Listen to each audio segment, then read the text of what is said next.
community garden staff at HSC. Today I'm going to show you how to make a container garden. First, you're going to need soil, compost, and your plants or seeds. You'll want to make sure that your container that you choose has a drainage hole,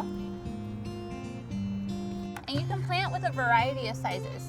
You can choose a 1-gallon pot for smaller plants like spinach, a 2-gallon pot for beans, or start with a 5-gallon pot where you can plant a variety of plants. I'm going to start with a 5-gallon pot that you can find at any hardware store.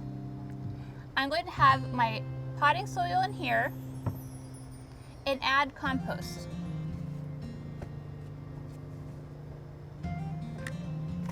And then take your plants.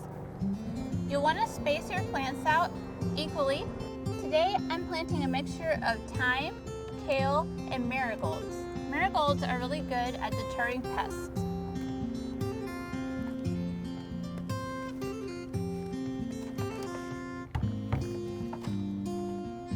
Now you'll add a little soil around your plants.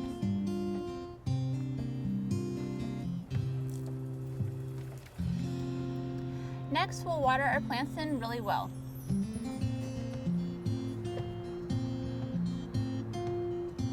Now that you've got your garden planted, you just need to find a sunny place, maybe your patio or your front porch, that gets 6 to 8 hours of sun. Here's some tips and tricks.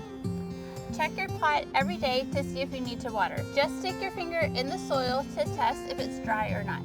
If it's dry, you need to water.